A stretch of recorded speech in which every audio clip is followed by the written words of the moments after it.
আল্লাহর পরে যে নামটি আসে সেই নামটি হচ্ছে রহমান। বিসমিল্লাহ হির রহমানির রাহিম, আল্লাহর পরেই রহমান, তারপরেই রাহিম। তিনি আরহামুর রাহিমিন, মানে যত দয়া মায়াকারী পৃথিবীতে হইতে পারে প্রত্যেকের মধ্যে দয়া মায়া আছে। সেটা একবারে সীমিত আকারে, যেমন সৃষ্টির ক্ষমতা সীমিত তেমনি তাদের দয়া মায়া অসীমিত। পশু পাখি তো দয়া মায়া আছে না? বাপ মা ছেলে মেয়েদের উপর দয়া করে, মায়া করে, স্বামী স্ত্রীর উপর দয়া করে, মায়া করে, ভাই বোন একে অপরের উপর মায়া করে, মানুষ হিসাবে মানুষের উপর দয়া মায়া করে। যারা দুর্বল তাদের উপর, যারা শক্তিশালী তাদের দয়া মায়া থাকে। সাধারণত এটা হচ্ছে স্বাভাবিক। কিন্তু আল্লাহ রাব্বুল আলামিনের দয়া মায়া রহমত হচ্ছে ওয়াসিম। তিনি সবচেয়ে বড় দয়ালু। কোরআনে কারিমে খায়রুর রাহিমিন, আরহামুর রাহিমিন এই আয়াতগুলি এসেছে। তিনি সবচেয়ে বড় দয়াবান, সবার চাইতে দয়াবান এবং সবচাইতে উৎকৃষ্ট উত্তম দয়ালু। মা যতটা কোলের শিশু সদ্য ভূমিষ্ঠ হয়েছে, কত মায়া, দুধ পান করায়, ধীরে ধীরে বাচ্চা বড় হলে মায়া হয়তো একটু কমে, স্বাভাবিক। কিন্তু আপনি ছোট্ট একটা শিশুর কথাই চিন্তা করেন, মায়ের কত মায়া থাকে, কত ভালোবাসা থাকে, দয়া থাকে, যার ফলে রাত দিন কয়েকদিন পর্যন্ত হয়তো এই ছেলে যেন ঘুমাচ্ছে না। ছেলের শান্তিতে মায়ের শান্তি, বাবার মায়া ছেলে মেয়েদের কত বেশি। সব সময় চিন্তা করে যে আমার ছেলে মেয়েকে কি করে বড় করা যায়। আমি মূর্খ, অশিক্ষিত, আমি তেমন কিছুই করতে পারিনি, আমার ছেলে মেয়ে যাতে করে সবচেয়ে বড় হয়। কত দয়াময় মানুষের। আল্লাহ রাব্বুল আলামিন সব কিছুর চাইতে, সবার চাইতে, সমস্ত সৃষ্টির চাইতে সবচাইতে বেশি দয়াবান। তিনি তার বিশেষ রহমতে আমাদের সৃষ্টি করেছেন এবং শ্রেষ্ঠ মখলুক সৃষ্টি করে আল্লাহ সৃষ্টি করেছেন। ওয়ালাকাদ কাররামনা বানি আদম। আল্লাহ যদি আমাকে আপনাকে মুসলিম ঘরে সৃষ্টি না করতেন, কাফের ঘরে সৃষ্টি করতেন, যদি আমাকে আপনাকে মানুষ রূপে সৃষ্টি না করতেন, বানর, শুকুর, কুকুর, আল্লাহ সক্ষম সবকিছুতে। সবকিছু আল্লাহ সৃষ্টি করেছেন। চিন্তা করুন দেখি, আল্লাহ শুধু সৃষ্টি করেছেন তার দয়া তা না, তিনি প্রতিটি আমাদের স্তরে কেমন কার আহার লাগে, রিজিক লাগে, প্রয়োজন লাগে, তাও আল্লাহ জুটিয়েছেন। যখন যেটা প্রয়োজন আল্লাহ সেটা পুরো করছেন। তিনি আমাদেরকে সার্বিক দিক থেকে সুস্থ রেখেছেন, নিরাপদ রেখেছেন। তিনি আমাদেরকে খেতে দিচ্ছেন, পান করতে দিচ্ছেন, তিনি বস্ত্র দিয়েছেন, তিনি আমাদেরকে আশ্রয় দিয়েছেন। বহু মানুষ আছে গৃহহীন, জি, ঘর বাড়ি কিছুই নেই, সব কিছু ধ্বংস হয়ে গেছে। আসমানি জমিনে গজবে হোক আর মানুষের জুলুম অত্যাচারে হোক, দেশ থেকে বহিষ্কৃত হয়েছে, পরনে বস্ত্র নেই, খাবার নেই, জি, স্বচ্ছ পানি নেই। আল্লাহ রাব্বুল আলামিন তার বিশেষ রহমতে আমাদেরকে হেদায়েতের ওপর টিকিয়ে রেখেছেন। কারণ অধিকাংশ মুসলিম আছে, জন্মসূত্রে মুসলিম হইলেও যখন চয়েসের বিষয় চলে আসে সাবালক হওয়ার সাথে সাথে, জন্মসূত্রে মুসলিম, আপনার বাপ মা মুসলিম, ওই ঘরে আল্লাহ পয়দা করে দিয়েছেন, এটা চান্সে মুসলিম হয়েছেন। কিন্তু যখন সাবালক হয়ে উঠলেন, অধিকাংশ মুসলিম ছেলে মেয়েরা বেদিন হয়ে যাচ্ছে, নানা মুশরিক হয়ে যাচ্ছে, বিভ্রান্ত হয়ে যাচ্ছে, যে আল্লাহ থেকে সম্পর্কহীন হয়ে যাচ্ছে। আমাকে আপনাকে আল্লাহ তার বিশেষ রহমতে দিন ইসলামের ওপর, ইমানের ওপর অবিচল রেখেছেন। ফরজ ওয়াজিব আদায় করার মন মানসিকতা দিয়েছেন, নেক আমলের তৌফিক দিয়েছেন তার রহমতে। এবং আল্লাহ আমাকে আপনাকে জাহেল মূর্খ রাখেননি, বরং তার বিশেষ রহমতে আল্লাম আল ইনসান মা আল্লামি আলম, যা মানুষ জানতো না, আমি আপনি কিছুই জানতাম না। মাতৃগর্ভ থেকে দুনিয়াতে আসার পরে, চোখ খোলার পরে ধীরে ধীরে বড় হয়েছেন। কি জানতেন? কি জানতাম? কিছুই জানতাম না।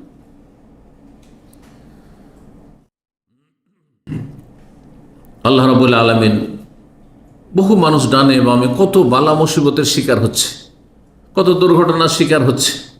একই পরিবারের কয়েকজন খুন হয়ে যাচ্ছে।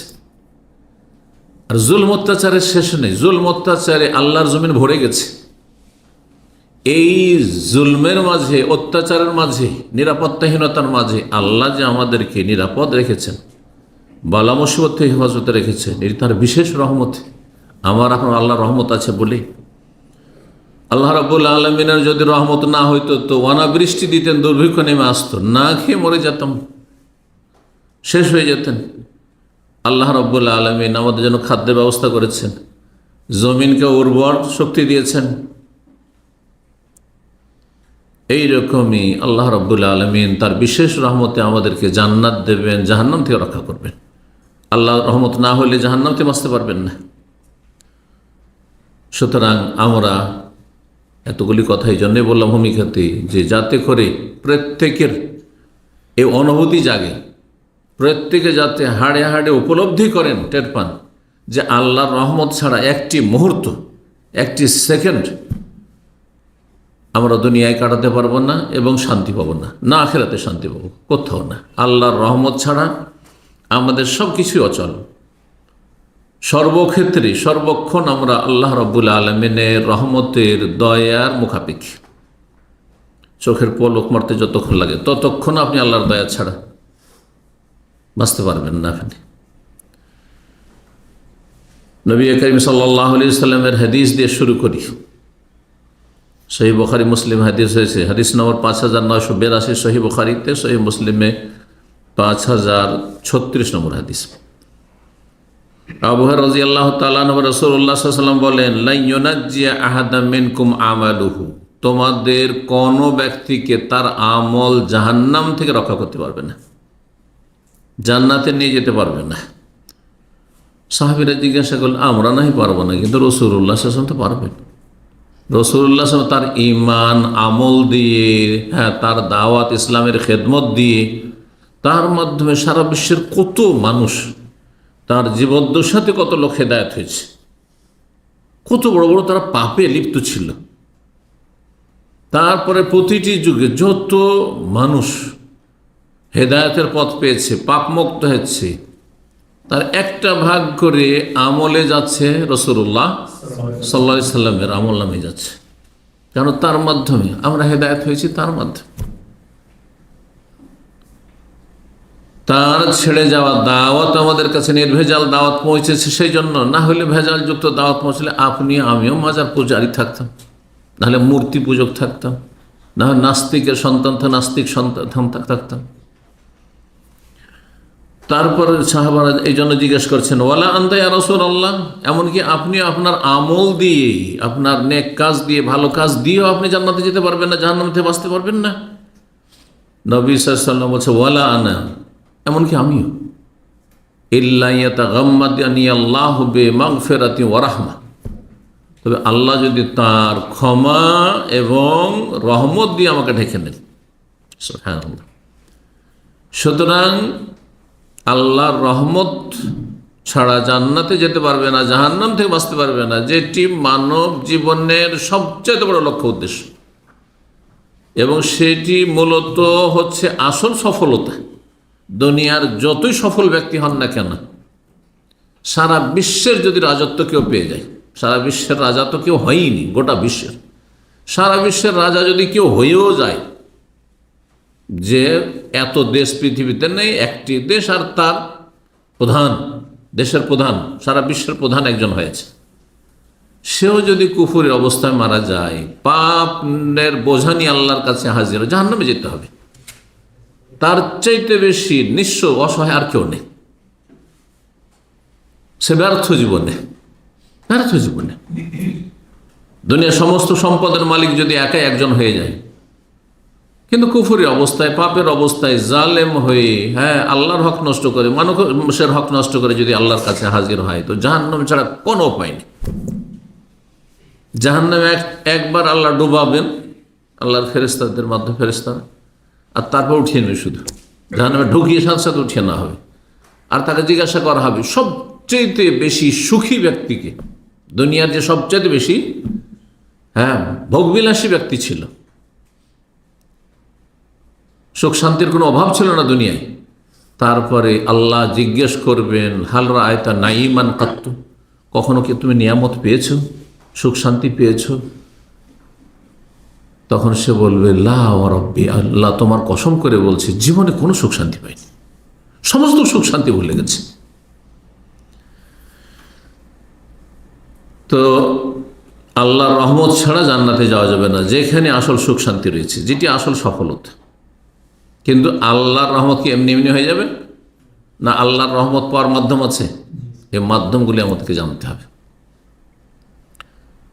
মাধ্যম ঈমান এবং সৎ আমল, যে কোনো নেক আমল ঈমানের সাথে, তাওহীদের সাথে, সুন্নাহর সাথে এক আল্লাহর ইবাদত প্রতিষ্ঠিত করবেন আপনি, এক আল্লাহর আদেশ নিষেধ পালন করবেন এক রাসূল সাল্লাল্লাহু আলাইহি ওয়াসাল্লামের তরিকা অনুযায়ী। এটা তো মৌলিক বিষয় থাকতে হবে।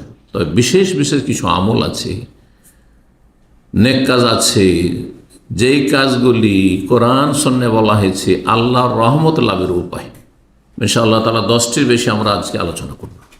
আল্লাহ যেন আমাদেরকে সেই আমলগুলি নিয়ে আল্লাহর কাছে হাজির হওয়ার তৌফিক দান করেন। আল্লাহর রহমত ছাড়া জান্নাত পাবে না, কিন্তু আল্লাহর রহমত কি বিনা আমলে হবে? না, হবে না। আল্লাহর রহমত ছাড়া খেতে পাবেন না, খেতে পাবেন, কিন্তু আল্লাহর রহমত খাওয়া কি হ্যাঁ আপনার মেহনত ছাড়া হবে? যে আমি কাজ করব না, কর্ম কোনো আল্লাহর রহমতে খাওয়াবেন, আমি শুয়ে থাকবো, বসে বাড়িতে বসে থাকবো, হ্যাঁ কোনো জায়গায় কাজে যাব না, কোনো কাজ করব না। কেউ পৃথিবীতে এমন আছে? না। পশু পাখিকেও মেহনত করতে হয়, সকালে বের হয় রুজির সন্ধানে, সন্ধ্যাবেলা ফিরে আসে পাখির বাসায়, যেমন হাদিসে রয়েছে। তো যেমন দুনিয়ার ক্ষেত্রে কাজকর্ম করে আপনি আল্লাহ ভরসা করেন, আল্লাহ রহমতের আশাবাদী হন যে আল্লাহ রিজিক আমাকে দেবেন, আল্লাহ আমাকে সুখী করবেন, দিনের ক্ষেত্রে আরও বেশি চালাক চতুর হইতে হবে। দিনের ক্ষেত্রে এত বোকার পাগল সেজে গেলে হবে না যে আল্লাহ যদি জান্নাত নসিব রাখে তো পেয়েই যাব, না। তো এই কথাটা দুনিয়ার ক্ষেত্রে আগে বলেন, কারণ দুনিয়া আগে তারপরে আখেরাত। দুনিয়ার ক্ষেত্রে আগে বলেন যে আল্লাহ যদি রুজি ভাগ্যে রাখে, সুস্থতা ভাগ্যে রাখে, আর হায়াত ভাগ্যে রাখে তো বেঁচে থাকবো, সুস্থ থাকবো, খেতে পাবো। সুতরাং আমি যে কোনো জায়গায় গাড়ি চলছে রোডে, আর সেখানে দিব ঝাঁপ গাড়ির সামনে, ট্রেন আসছে ট্রেনের সামনে ঝাঁপ দিব। আল্লাহ যদি হায়াত রাখে তবে বাঁচব, চলবে না? আপনাকে তদবির করতে হবে। খুযু হিজরাকুম, আল্লাহ বলছেন সতর্ক সাবধান চলাফেরা করো বিপদ আপদ থেকে বেঁচে থাকার জন্য। সুতরাং দুনিয়ার ক্ষেত্রে যেমন রোজগারের ক্ষেত্রে বলতে হয় না যে ভাই রোজগার কর, না হলে কি করে খেতে পাবে, খাওয়াচ্ছেন তো আল্লাহ, কিন্তু রোজগার তোমাকে করতে হবে। ঠিক তেমনই আল্লাহর রহমতে জান্নাত পাবেন, কিন্তু আপনার কাজ আপনাকে করে যেতে, আমার কাজ আমাকে করে যেতে হবে। নবী সাল্লাল্লাহু আলাইহি ওয়াসাল্লাম বলছেন সেজন্য সাদ্দেদু, তোমরা মধ্যম পন্থা অবলম্বন করো, বাড়াবাড়ি ছাড়াছাড়ি না, আমল করতে থাকো, নিয়মিত কাজ করতে থাকো, নিয়মিত 5 ওয়াক্ত সালাত পড়তে থাকেন, এটা ফরজ। দৈনিক যে ফরজগুলো আছে নিয়মিত আদায় করেন, হারাম খাওয়া থেকে, হারাম জীবনযাপন থেকে বেঁচে থাকুন। আর তারপরে সাপ্তাহিক ফরজ, বাৎসরিক ফরজ, জীবনে অন্য অন্য আরও যেসব ফরজ ওয়াজিব রয়েছে সেগুলি আদায় করো। সাদ্দেদু, নিয়মিত আমল করতে থাকো। কারেবু, আল্লাহর নৈকট্য অর্জন করতে থাকো, আল্লাহর কাছাকাছি হওয়ার চেষ্টা করতে থাকো। ওয়াগদু রুহু, যদি আপনি সবসময় কিছুদিন এমন হয়ে গেলেন আপনি ধার্মিক যে সবসময় শুধু সেজদায় পড়ে থাকবেন আর মসজিদে পড়ে থাকবেন, তো একসময় হবে কি আপনি শয়তানের কাছে হেরে যাবেন। এমন আপনার মধ্যে চলে আসবে একটা অনীহা, চলে আসবে বিরক্তি, চলে আসবে। যেমন এক রকমের খাবার খেতে খেতে এমন হয়েছে যে আর ভালোই লাগে না। এটা মানুষের স্বভাব না? ভালো ভালো সে এখানে খুব ভালো একটা কোম্পানি, মানে এক সময় সে তার মালিক সরাসরি আমির গভর্নর ছিল, জানি না এখন কি আছে। সেই কোম্পানিতে আমি 2000 সাল থেকে বক্তব্য করতে যেতাম। তো আমাদের এক বেনি ভাই ছিলেন নারায়ণগঞ্জের হাফেজ আর মসজিদের ইমাম, তো তিনি অনেক সময় আমাকে অনুরোধ করতেন খাওয়ার জন্য, খেতে চাইতাম না, মাঝে মধ্যে কখনো অথবা বেঁধে দিতেন খাবার। আমাদেরকে এত সুন্দর লাগতো সেই খাবার তারপরে আমি তাকে বলি যে এত সুন্দর খাবার দিয়ে আপনাদের কে আয়োজন, তো ভাবতে পারেন না যে লেবার শ্রেণীর মানুষকে, সাধারণ যারা কোম্পানিতে কাজ, তাদেরকে এত ভালো খাবার দেয়, উন্নত মানের। তখন বলছে শেখ, মানুষ যে আল্লাহর নাশুকরগুজার, অকৃতজ্ঞ, শুনবেন প্রতিদিন মোটামুটি একদিন দুদিন পরপরই খাবার যেহেতু চলতে থাকে, সীমিত আইটেম আমাদের যা ঘরে বিভিন্ন রকম আইটেম হইতে পারে, কিন্তু সেখানে ধরেন দু চারটা আইটেম আছে, ওর মধ্যে সীমিত। তো কিছু মানুষ, অধিকাংশ মানুষ আল্লাহর কত নাশুকরগুজার, অকৃতজ্ঞ, যে বলে যেগুলো আমাদের দেশের গরু ছাগলও খায় না, এই ভাষাগুলি ব্যবহার করে। এই খাবার আমাদের দেশের গরু ছাগলে খাই না। তো এইরকম যদি নাশুকরগুজার হয় তো নিয়ামত কি টিকবে? আল্লাহ ছিনিয়ে নেবেন। ওয়ালাইন কাফারতুম ইন্না আযাবি লাশাদীদ, যদি নাশুকরগুজার হও তাহলে আল্লাহর আযাব কঠিন রয়েছে, আল্লাহ রিজিক কেড়ে নেবেন। তো কি বলছিলাম, মানুষ যে কোনো কাজ বা যে খাবার দাবার হোক বা চলাফেরা হোক, একই রকম জীবন থেকে একটা বিরক্তি, অনীহা চলে আসে। সবসময় একই রকম, যত ভালো কাজ হোক করতে পারবেন না আপনি। এই জন্য বলছেন ওয়াকদু, সকালবেলা কিছু ভালো আমল করো, সকালে কিছু জিকির আজকার, সকালে কিছু নফল ইবাদত বন্দেগী, সকালে কল্যাণমূলক কাজ, আর ওয়ারুহু, সন্ধ্যাবেলাও কিছু ভালো কাজ করো, ওয়াশাইয়্যুম মিনাদ দুলজা, রাতের অন্ধকারে কিছু ভালো কাজ করো, গ্যাপ দিয়ে দিয়ে, তাহলে কখনো অনীহা আসবেন না, আইঘামি আসবেন না। ওয়াল কাসদা তাবলুগু, মধ্যম পন্থা অবলম্বন করো, বাড়াবাড়ি ছাড়াছাড়ি নয়, তাহলে গন্তব্য স্থানে জান্নাতে পৌঁছে যাবে, আল্লাহর সান্নিধ্যে পৌঁছে যাবে, নবী সাল্লাল্লাহু আলাইহি ওয়াসাল্লাম বলছেন। তাহলে এখন আলোচনা করি যে আল্লাহর রহমত লাভের উপায়গুলি কি। 1 নম্বর, এহসান। আল্লাহর সাথে এহসান আর আল্লাহর সৃষ্টির সাথে এহসান। এহসান মানে হচ্ছে সদাচরণ করা, এহসান মানে ভালো আচরণ করা, ভালো করা। আল্লাহর ইবাদত বন্দেগীতে এহসান বোঝাতে গিয়ে নবী সাল্লাল্লাহু আলাইহি ওয়াসাল্লাম কি বলেছেন? আনতা আবুদাল্লাহ কান্নাকা তারাহ। আল্লাহর সাথে এহসান হচ্ছে নিষ্ঠার সাথে, খুলুসিয়াতের সাথে, আন্তরিকতার সাথে ইবাদত বন্দেগী করা, আল্লাহর হক আদায় করা। বডি শুধু ইবাদত করেছে, নামাজ পড়ছে, আর মন কারো স্ত্রীর সাথে লেগে আছে, কারো ছেলেমেয়ের ধান্দায় লাগা আছে, কারো পয়সার ধান্দাতে লাগা আছে, কারো নেতৃত্ব গদির ধান্দাতে লাগা আছে, যার যেমন ধান্দা, দুনিয়ার ধান্দা সব চলছে, শুধু বডিটা গিয়ে মসজিদে নামাজ পড়ছে। এতে কি হবে? এই নামাজে কোনো রেজাল্ট দেবেন না। যেমন আপনার মোবাইল যদি খারাপ থাকে, অন্য কোনো পার্টস লাগানো থাকে অথবা খারাপ থাকে, যদিও মোবাইল অন আছে, কাজ হবে না। ঠিক ওই রকম অধিকাংশ লোকের নামাজের অবস্থা হয়েছে যে মানুষ নামাজও পড়েছে, পাপও পড়ছে। ইন্নাস সালাতা তানহা আনিল ফাহশা ওয়াল মুনকার, আল্লাহ কোরআনে বলছেন, কিন্তু ফাহিশা, অশ্লীলতায় ডুবে আছে, হারামে ডুবে আছে, এদিকে 5 ওয়াক্ত নামাজও পড়ছে অনেক। কারণ এই নামাজের পার্টস ঠিক নেই, এহসান নেই, খুশু নেই। আনতা আবুদাল্লাহ, আল্লাহর ইবাদত বন্দেগী, আল্লাহর ইবাদত বন্দেগী মানুষ সবসময় করে। মানে আল্লাহর ইবাদত মানে শুধু ওই সীমিত কয়েকটি ইবাদত নয়, এমনভাবে জীবনযাপন। কারণ মুসলিম জীবনটা হচ্ছে আল্লাহর ইবাদতের, যেমন তৌহিদের ইবাদত সবচেয়ে বড় ইবাদত, লা ইলাহা ইল্লাল্লাহকে লালন করা অন্তরে। এটা যদি 1 মিনিটের জন্য, আধা মিনিটের জন্য আপনি ছেড়ে দেন, অন্তর থেকে বের করে দেন, তা আপনার নাম কি? মুসলিম না কাফের? কাফের। বেশি না, 10 সেকেন্ড যদি লা ইলাহা ইল্লাল্লাহকে বের করে দেন অন্তর থেকে, তাহলে আপনি আর মুসলিম না, কাফের, মুরতাদ। চিন্তা করুন তো দেখি। তো ইবাদত মানে এই নয় যে মসজিদে গেলে শুধু খুব ভালো মানুষ হয়ে যাবেন, কাবা শরীফে গেলে ভালো মানুষ হয়ে যাবেন, ভালো জায়গায় হইলে ভালো মানুষ হয়ে যাবেন, দিনের মজলিস এসেছেন এখানে খুব ভালো করবেন, মনটা লাগিয়ে আলোচনাগুলি শুনবেন না। সব সময় যেন যেখানে থাকেন, ঘরে থাকেন, বাইরে থাকেন, নির্জনে থাকেন, জনসম্মুখে থাকেন, একা আছেন, কেউ টের পাচ্ছে না, সেখানেও কান্নাকা তারাহু, যেন আল্লাহকে দেখছেন আপনি। আপনার রুমে গিয়ে একাই আছেন আপনি, ইচ্ছা করলে যে কোনো নির্জনের পাপ, আজকাল এই মোবাইলের ফেতনার পাপ, ইন্টারনেটের পাপ করতে পারেন আপনি, পর্নোগ্রাফি দেখতে পারেন, কিন্তু আল্লাহকে দেখতে পাচ্ছেন আপনি। এটা সবচেয়ে উচ্চ স্তর এহসানের, আল্লাহর সাথে এহসানের। যদি তা না হয় ফাইন্নাহু ইয়ারাক, এতদূর ঈমান যদি না পৌঁছায় আপনাকে, তাহলে কমপক্ষে এতটা সবসময় অন্তরে বসিয়ে রাখবে যে আল্লাহ আপনাকে দেখছেন, ক্যামেরা ফিট করা আছে। মানুষের ক্যামেরাকে আমরা কত ভয় করি, কোম্পানির ক্যামেরাকে কত ভয় করি, কোন জায়গায় ক্যামেরা আছে না আছে আমরা সব যে প্রতিষ্ঠানে কাজ করি জানি যে এখানে ক্যামেরা আছে, সুতরাং এখানে চলাফেরাটা সবটা বেশি না কোনো নাজায়েজ কাজ না।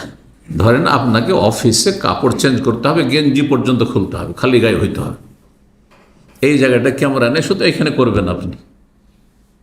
কিন্তু এই গ্যালারিতে ক্যামেরা আছে, করবেন? কখনো করবেন না, আল্লাহ করবেন না। রব সম্পর্কে যদি এতটা ইমান না থাকে, রব তো সব জায়গায় দেখছেন, রব তো সব জায়গায় জানছেন। আল্লাহ ইয়ালাম বিআন্নাল্লাহ ইয়ারা, মানুষকে একটু চিন্তা করেন না যে আল্লাহ দেখছেন, আল্লাহ জানছেন, তিনি আলিম, সর্বজ্ঞ, তিনি ইসলামী সবকিছু শুনছেন, সর্বশ্রোতা, তিনি খবীর, সূক্ষ্ম খবর রাখছেন, তিনি অন্তরের খবর রাখছেন। অন্তরে একটা খারাপ কথাও যদি আসে, শয়তানি কথাও যদি আসে, কোনো পাপের জায়গা জানতে পেরেছেন আর মনটা চাইছে যে পাপ করুক, অন্তর শুধু কথাটা এসছে, আল্লাহ তো জেনে গেছেন আপনার অন্তরে খারাপই। এগুলো হচ্ছে এহসান, আল্লাহর সাথে এহসান। তাহলে সংক্ষেপে বললাম, মানুষের সাথে এহসান, সমস্ত সৃষ্টির সাথে এহসান। যদি এহসানের উপর আলোচনা করা যায়, আমার আলোচনা আছে বিষয়ভিত্তিক এহসানের উপর, অন্য দেশেও আলোচনা করেছি, বিষয় দুবাই আলোচনা করেছি, এটা সরকার আল্লাহ সৃষ্টির সাথে এহসান, এক এক সৃষ্টির সাথে, মানুষের সাথে শুরু করেন। মানুষ সবচেয়ে কাছের কে? হ্যাঁ, মানুষের মাঝে সবচেয়ে কাছের কে? আল্লাহর পরে হক হচ্ছে রসুলের, রসুলের পরে হক হচ্ছে পিতামাতার। এই জন্য তৌহিদের কথা বলার পরে আল্লাহ বলছেন, হ্যাঁ, অবিল ওয়ালিদাইন ইহসান, এক আল্লাহর ইবাদত করো আর পিতামাতার সাথে সদাচরণ করো। ওয়াবুদুল্লাহ ওয়ালা তুশরিকু বিহি শাইআন ওয়াবিল ওয়ালিদাইন ইহসান, সূরা নিসা আয়াত নম্বর 36 আল্লাহ বলছে, এক আল্লাহর ইবাদত, শিরিক করিও না। আর আল্লাহর ইবাদত করলে নবীর হক ছাড়া সম্ভবই না, নবীর তরিকা ছাড়া, তো ওখানে নবীর হক শামিল আছে। কিন্তু তারপরে অবিল ওয়ালিদাইন, মাতা পিতার সাথে এহসান, এহসান শব্দ আল্লাহ, এহসানের মাধ্যমে আল্লাহর রহমত পাওয়া যাবে। এহসান করবেন আপনি একজন পুরুষ হিসাবে আপনার স্ত্রীর ওপর, সে সবচেয়ে কাছের, ক্লোজ। আপনার সাথে এহসান করবে আপনার স্ত্রী, কারণ যতটা সময় স্বামী স্ত্রী আর যতটা কাছাকাছি হয়ে জীবনযাপন করে, দুনিয়ার কোনো মানুষের সাথে তো কাছাকাছি কেউ হইতে পারে না। এইভাবে শুধু মানুষের সাথে না, অমুসলিমের সাথে এহসানের কথা রয়েছে। তাদের সাথেও যদি কেউ খারাপ আচরণ করে জাহান্নামে যেতে হবে, নবী সাল্লাল্লাহু আলাইহি ওয়াসাল্লাম হাদিসে। পশু পাখির সাথে এহসান, ইন্নাল্লাহ কাতাবাল ইহসান আলা কুল্লি শাই, সহিহ মুসলিমের হাদিসটি।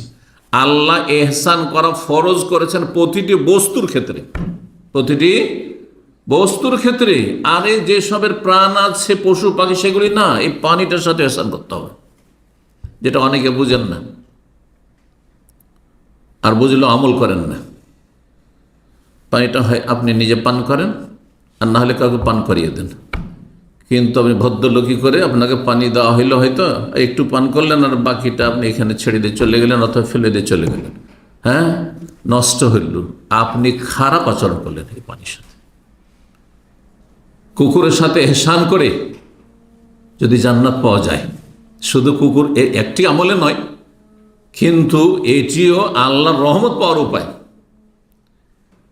বিড়ালের সাথে খারাপ আচরণ করে, এহসান না করে যদি জাহান্নামে যেতে হয়, তাহলে এর বেশি আর শিখাবার কোনো প্রয়োজন করেন না। যেগুলি আপনার